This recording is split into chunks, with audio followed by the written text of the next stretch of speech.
Rahim. Donc nous sommes toujours dans le contexte de unsupervised learning. Donc le unsupervised learning. Donc ici il s'agit donc de l'apprentissage non supervisé. Donc concrètement, qu'est-ce qui se passait? Nous avions donc initialement donc dans le supervised learning, nous avions des features, donc x1, x2 et ainsi de suite. Et à ces features étaient associés donc un output ou les labels qui étaient nommés y. La particularité de l'unsupervised learning, c'est que nous sommes toujours nous avons toujours des features, mais la différence c'est que nous n'avons plus de label ou de output. Et donc, nous ne sommes pas, disons, en mesure de pouvoir soi-même identifier des labels ou des outputs. Donc, typiquement, on se retrouve dans des situations où on veut essayer d'identifier certaines choses à partir d'inputs. Okay, donc, nous avons par exemple du x2, du x1. Ça nous fait un nuage de points et on voudrait pouvoir caractériser, sortir des caractéristiques, quelque chose à partir de ce nuage de points. Donc dans ce contexte, là, le premier algorithme que nous allons voir, il s'agit du k-means algorithme. Donc le k-means algorithme, en fait, il a un autre nom aussi, on appelle ça un algorithme de clustering. Donc de clustering, donc un cluster c'est un ensemble, donc le clustering c'est constituer des ensembles. Donc l'idée sous-jacente c'est quoi? C'est que par exemple si on revient ici dans ce nuage de points, on pourrait imaginer que voilà notre algorithme va pouvoir identifier un premier cluster qui est celui-ci et un second cluster qui est celui-ci. Donc voilà, on aurait deux clusters ici. Et donc ça, typiquement, c'est ce que fait donc cet algorithme. Donc il fait ce qu'on appelle donc du clustering. Alors l'algorithme, comment il fonctionne concrètement? Donc ça sera le point numéro 2. Donc analyse de l'algo. Donc l'algorithme fonctionne de la manière suivante. Donc voilà, on refait un nuage de points ici. Ok, donc on imagine que nous ayons uniquement deux features, donc la feature x2 et la feature x1.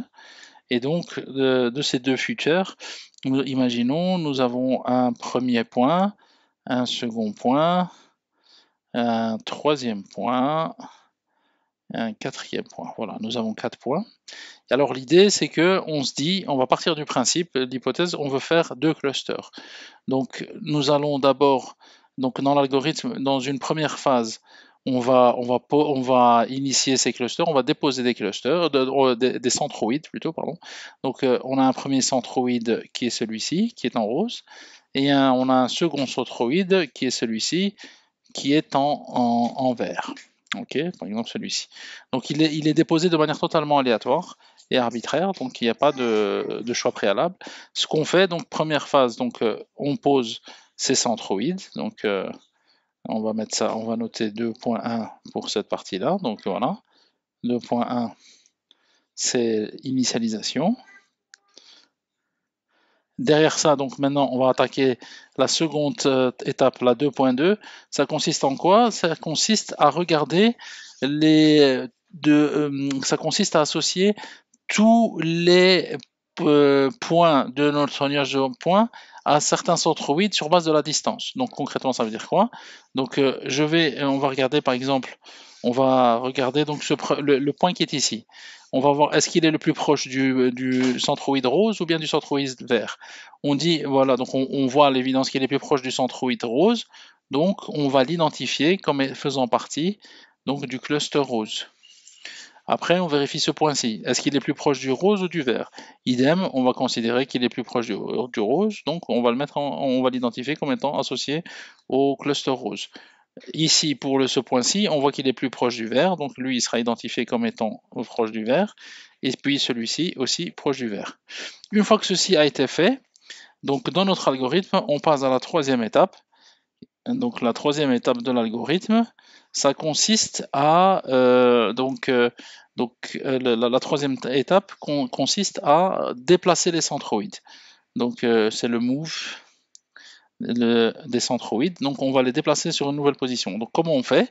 On va regarder, donc on va mesurer, par exemple pour le centroïde rose, on va mesurer, donc on va regarder, on a cette distance-ci, et on a cette distance-ci, et on va normalement, donc là il s'agit de faire une moyenne, donc d'un point à l'aide d'un calcul.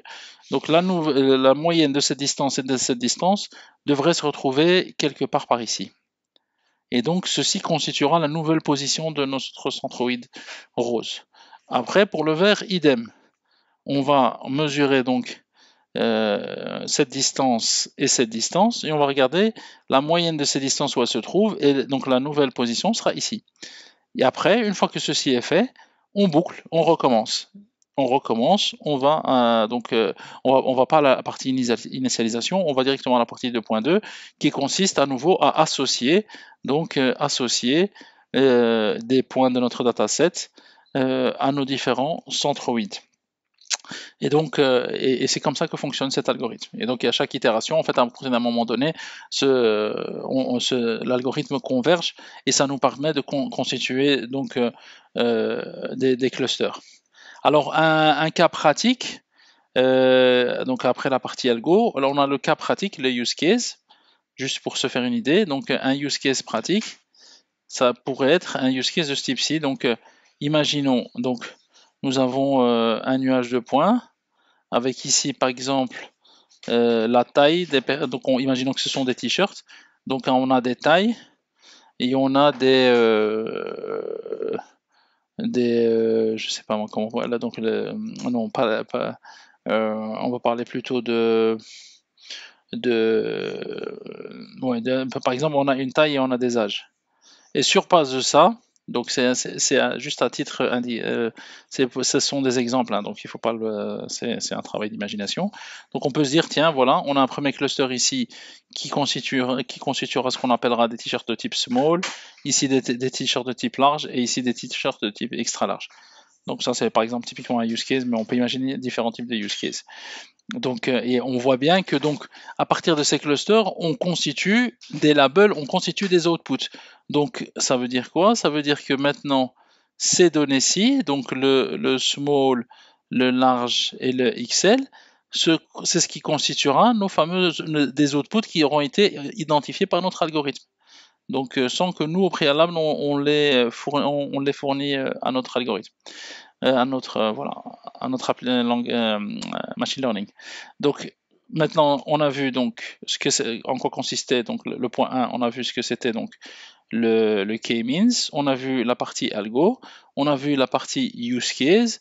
Maintenant on va attaquer un quatrième point qui est la partie initialisation, juste pour bien comprendre.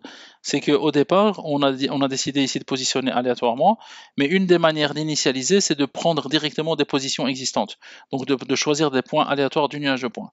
Donc on choisit dans notre dataset et on pose le centroïde à l'intérieur du dataset. Choisir donc dans le dataset le centroïde. Donc ça c'est la partie init. Un autre élément qui est important, donc qui concerne notre cinquième partie, c'est la partie le nombre de clusters, donc le nombre d'ensembles qu'on veut avoir. Donc là en général il y a deux méthodes qui permettent de choisir.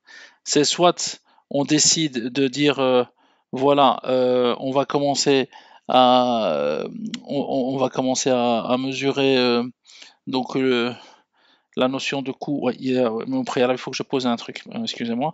Donc on va mettre ça en point 6 et en point 5 on va mettre la notion de coût, le J, le cost.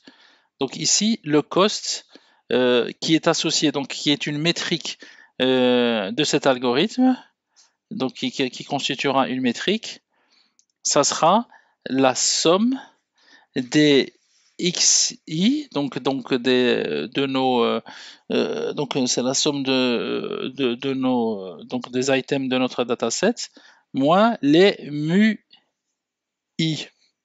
Donc, et les MUI, donc ce sont les centroïdes qu'on élève au carré. Donc on va faire Donc l'idée c'est de voir à chaque fois, donc ici on va faire cette longueur, plus cette longueur, plus cette longueur, donc tout au carré, et ça nous donne un certain coût. Après, une fois qu'on l'a déplacé, on va se rendre compte, on voit bien que la longueur va diminuer, et ainsi de suite. Et donc normalement, au fur et à mesure des itérations, notre fonction coût, elle aura une forme comme ceci. Donc elle va commencer à converger, donc en diminuant. Donc ici, ici c'est les itérations, et ceci c'est la fonction coût. Alors une autre particularité qui est importante, la fonction coût, elle porte un nom particulier ici dans le K-means, on l'appelle distorsion. Donc ça c'est du vocabulaire, distortion. Voilà. Et alors, un autre point important au niveau des clusters, donc je reviens à cette partie-ci, comment on définit le nombre de clusters? Donc on a deux stratégies. Donc première stratégie 6.1, c'est qu'on définit ici donc le nombre, on va commencer à itérer sur un nombre de clusters donné, et donc on va se retrouver avec, et ici donc c'est notre fonction coût, qui va elle aussi évoluer comme ceci. Et alors ils appellent ça la méthode de elbow, donc le coude, parce que ça constituerait un espèce de coude. Et donc là, la valeur à partir duquel donc, on a un coude, ça serait le nombre de clusters qu'on voudrait. Ça, c'est une première méthode. Une seconde méthode, donc 6.2, par rapport donc à notre cluster, pour déterminer le nombre de clusters, c'est vraiment en fonction du use case. Donc ça veut dire qu'on se dit, tiens, typiquement ici, voilà, on est dans une situation, on va avoir 3 tailles, donc on va utiliser 3 clusters. Donc c'est fonction du use case. Et donc ça, c'est beaucoup plus, c'est plus pratique, on va dire. Donc voilà, ceci devrait clôturer cette vidéo. Alhamdulillah.